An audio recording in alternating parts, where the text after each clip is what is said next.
In this, the second episode of Season 4 of Speak Out and Play, I will talk about the curious case of Yaquinto Games, provide an update on all things Warfighter in Warfighter Corner, let you know what is in the works for my channel, and showcase the videos that will be featured for March 2026 and coming attractions, all on Speak Out and Play.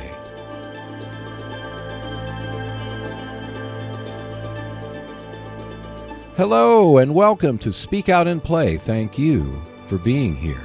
It's been a quite cold and quite warm February in this here part of Oklahoma, where the wind comes sweeping down the plains straight from the Arctic Circle, or comes sweeping out of the desert southwest to create tornadoes. You know, variety. Anyway, I am recording this podcast on Super Bowl Sunday because in America it is a national holiday, as the 14 hours of pregame shows can attest. So I figure today is as good a day as any. Okay, enough small talk. Let's turn to the main topic for this here podcast, the rise and fall of Yaquinto, and why have the games not been reprinted.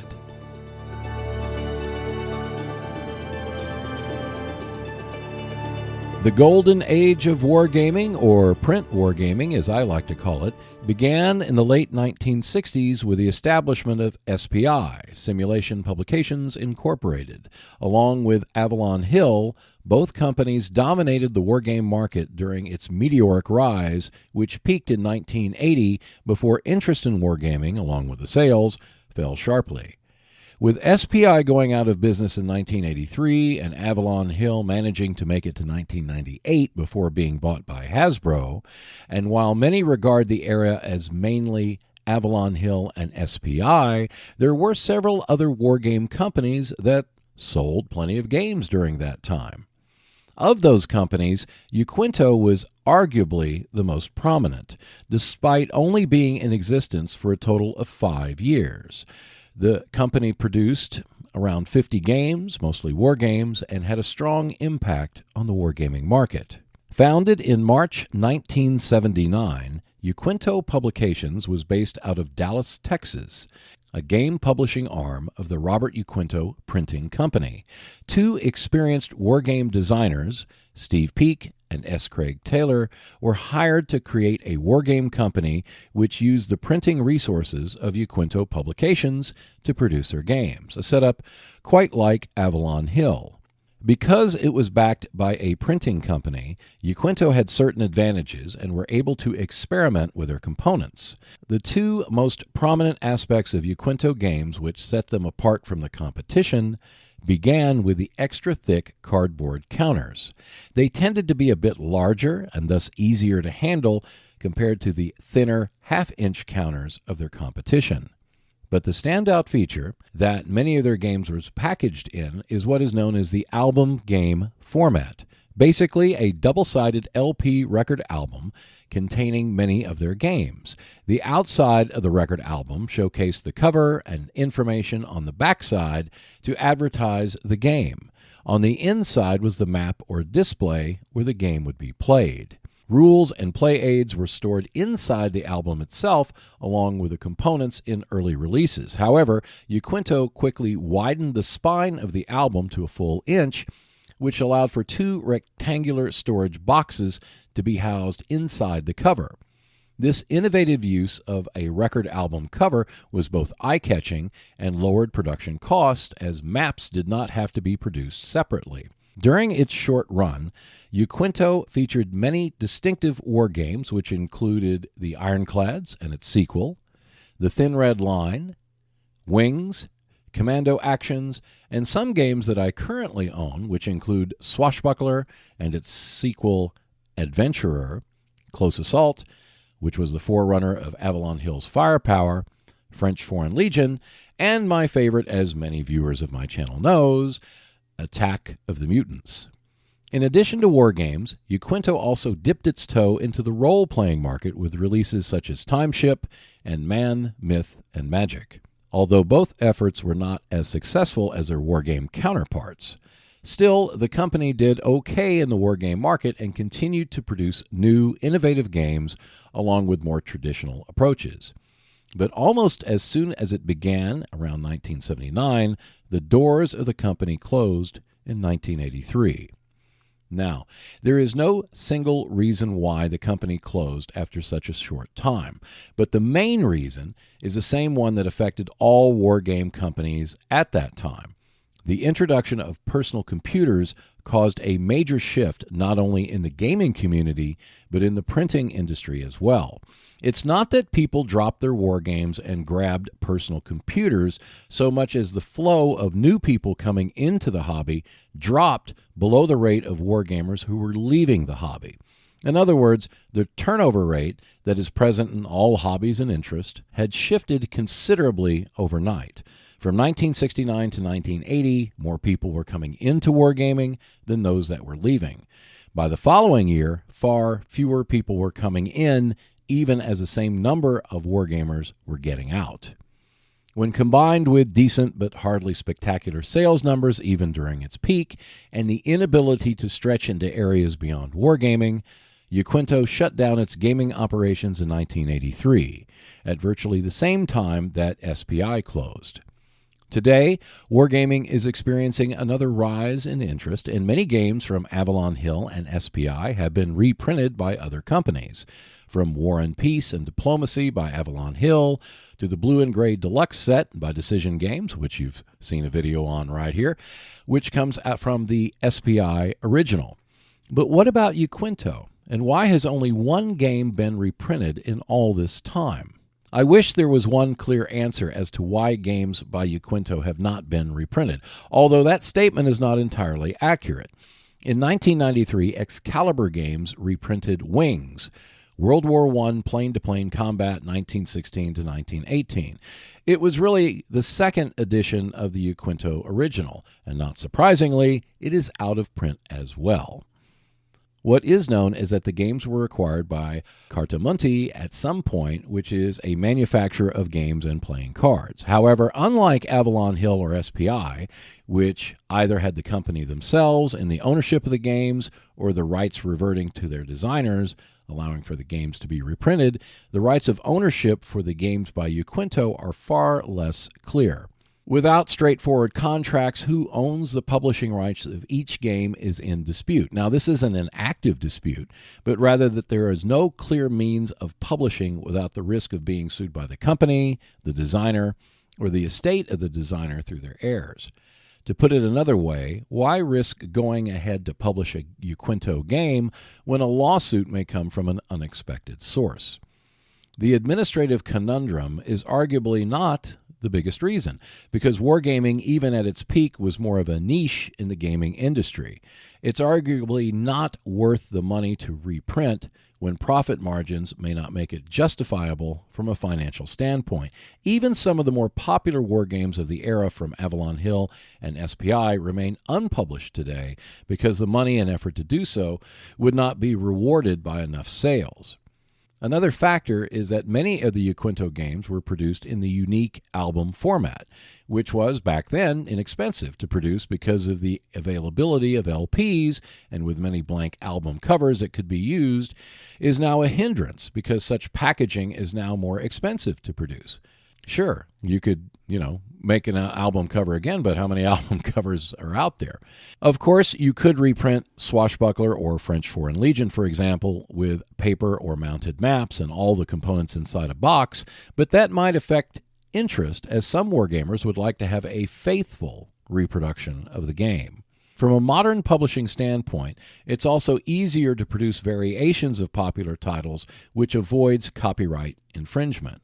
One case in point is GMT's Panzer North Africa, which is certainly inspired by Yaquinto's Panzer 88, but it doesn't copy it, which means that today the only way to acquire any of Yaquinto's games is on the secondary market, such as eBay and the like.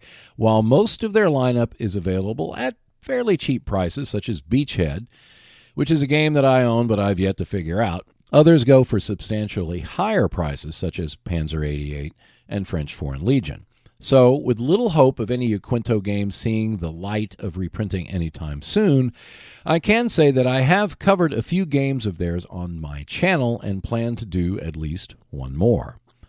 Now, you all know that the first one on my list, Attack of the Mutants, so I will not dive headfirst into the details, but I can say that it is a classic B-movie confrontation that uses simple rules to convey a desperate situation of the last humans on Earth trying to fend off mutants so they can escape the world. The only two issues I have with the game is that the situation is not really infinitely repeatable, at least in terms of variety, but it is perfect for Halloween, and many games I've played have come right down to the wire. Now, the second problem I have with Attack of the Mutants is the cover. It has what must be the most amateur, ugly cover I have ever seen on a game. Not war game, game. Now, I know this cover has its defenders, like everything has its defenders, but when you look inside at the comic book-like artwork that is clean, attractive, and conveys the B-movie plot, I wonder why they couldn't pay that artist a little more to do the cover of the game instead of the kindergarten class, so it seems, that designed the cover for that one. Anyway, the other two games that I have covered, albeit with just one video each, is French Foreign Legion and Adventurer. The former has been highly desired from time to time and features more of an A-movie plot, which recreates the attack on the fort in Beaugest, while the latter is a sequel to Swashbuckler, a game that I finally got a decent copy of, and yes, I will create a new video for it, which will come out later this year. If there is a good response to my upcoming videos on Yaquinto Games, I will certainly do more of them. They are a fascinating window to the past. But as for the present, until ownership rights become clearer and demand for some of the titles grow considerably, Yaquinto Games will continue to become more of a memory, a distant reminder of a time when it thrived during the heyday of wargaming. But without a physical presence today in terms of being reprinted, it is day by day drifting into the past. And on that happy note, let's turn our attention to the world of Warfighter by DVG. Well, I wish I could tell you that I have lots of new information on Warfighter from DVG to regale you with tales of dozens of Warfighter videos I'm making, but since it is February, not a lot is happening. However, on the DVG front, Kevin Verson has announced a new Warfighter core set, the Wild West. This seemingly came out of nowhere, although I actually think it's been in the planning and playtesting stages for some time. Whether it will be completed and put on Kickstarter before the end of the year, I do not know. But having said that, there has been some excited talk in the Warfighter community about this new set. But I'm going to pull out my complaining box so I can stand on that first. I would prefer to see DVG put out either a Russian Front or Far East World War II core set, or at least a series of expansions on either theater first, before doing the Wild West or Warfighter Ninja, which is also in the testing stage. But that is just me, and I do not represent any other person interested in what the tactical sets of Warfighter should be coming out. Now, I'd love to change that, but I got to live with what I can live with. In addition, I love Westerns. I am old enough to have seen True Grit, not the Coen Brothers version, but the actual John Wayne version at the drive-in with my parents when I was growing up. In fact, we saw every John Wayne Western from the late 1960s to the end of his career, except for The Shootist for some reason. Even Rooster Cogburn and The Lady, which I watched not long ago, and it's not as bad as its reputation says it is, although it is the African Queen set in the Old West. But that is rather a negative, because people my age are the biggest fan of Westerns who are still alive. Now, I'm sure that there are younger people out there who were not born at the time either Unforgiven or Dances with Wolves was released in the theaters that are Western fans, but there's not that many of them. From a marketing standpoint, there are other genres that would arguably have a far wider appeal than the Old West. Now, yes, I love Westerns, and yes, I believe that with some tweaks, the Warfighter system is well suited to Westerns. Although, I want to see how they handle the handgun or pistol situation, because in the World War II sets, the other sets, they are not exactly the first weapon you really want to choose, unless it's for the self-defense keyword, which means that if it stays the same for the Wild West, A gunfighter duel in that game would be on the dusty streets, consisting of one guy firing, the other person using self-defense, and then vice versa until they run out of ammo and either must pistol whip each other or throw their guns at each other. But hey, that is what DVG is doing, and I will certainly buy it and its expansions. How many others who are 10 or more years younger than me who will do the same thing, I do not know. But it will not be as many as those who are 10 years or older than me, assuming they're still alive. And with that, I'm going to put away my complaining box for now. As far as the video production of Warfighter videos are concerned, I am at this time of this here podcast only creating a couple of videos for the third week of October, which is going to be my annual World War Z week. The one for this year is done, and you will see 2 World War Z Warfighter videos for that week. So I'm working on 2 for next year. That's right, the third week of October 2027. Don't you judge me. Anyway, with that Warfighter stuff all done, let's switch to what other games I am buying and making videos on with in the works.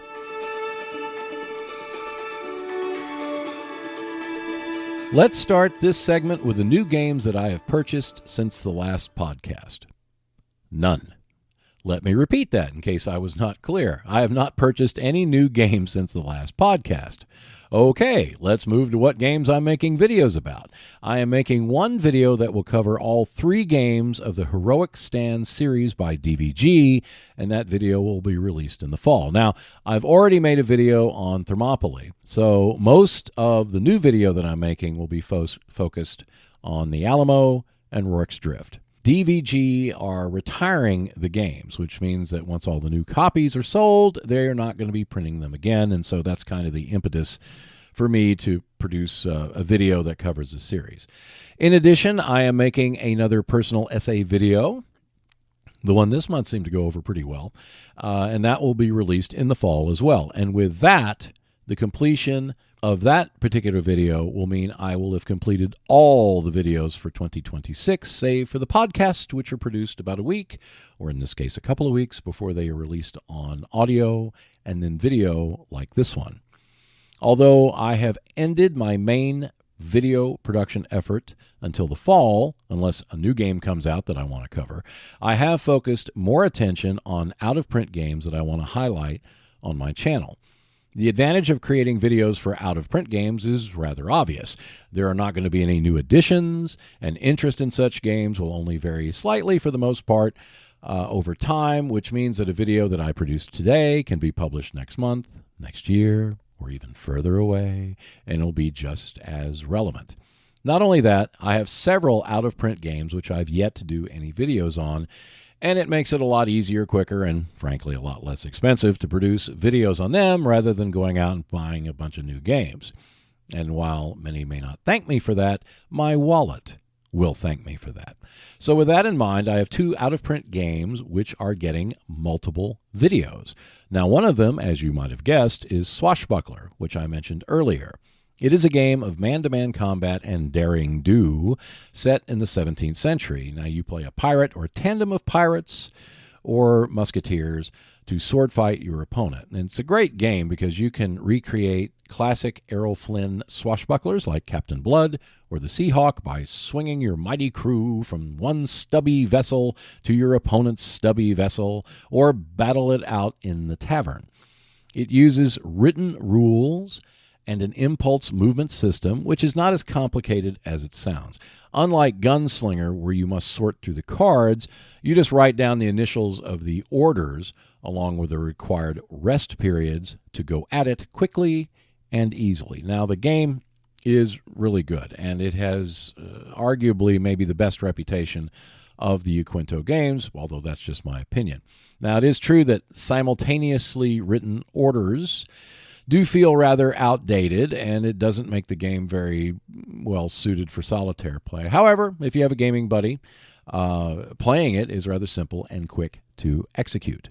Now, the other game is the Avalon Hill classic B-17 Queen of the Skies, which you saw featured earlier this month. One of the more important games in the Avalon Hill line, It began a new line of strongly narrative-driven games. In fact, B-17 played a strong part in my personal essay, as you might know.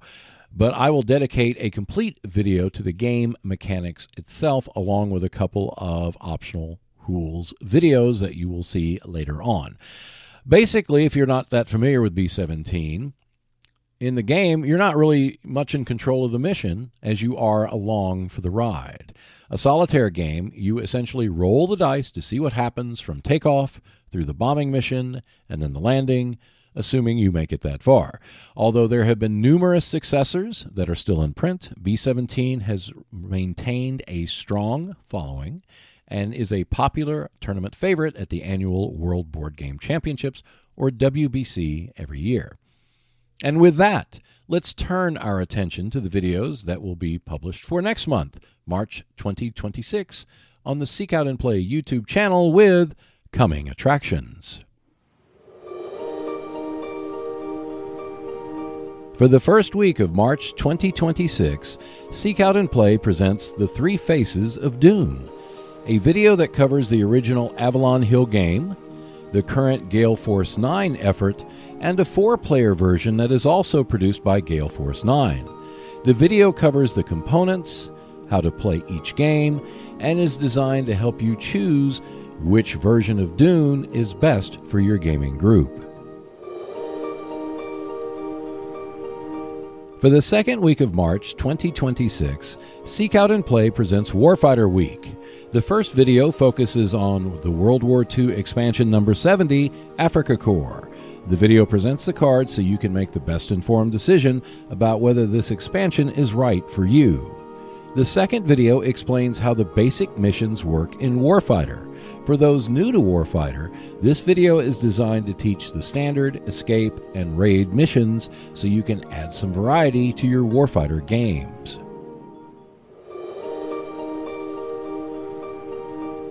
For the third week of March 2026, Seek Out and Play presents the solitaire rules found in Undaunted 2200 Callisto. The video explains how to play the game without an opponent using the solo bot as explained in the rule book.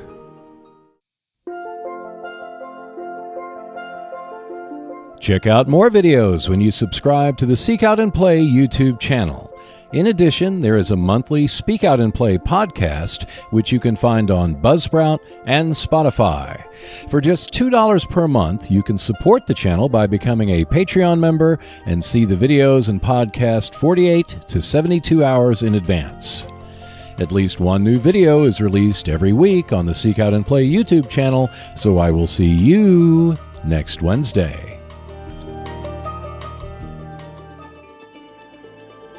And that's it for this edition of the Speak Out and Play podcast. Thank you for listening.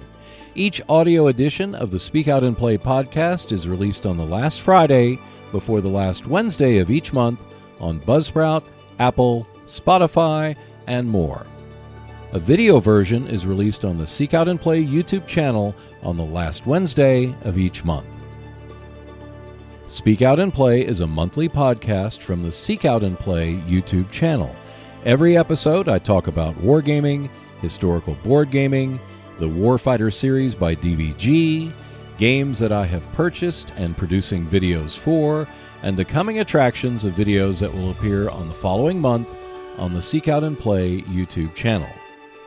If you have any questions, ideas, or suggestions that you want to see featured on the Speak Out and Play podcast or the YouTube channel itself, please let me know in the comments section.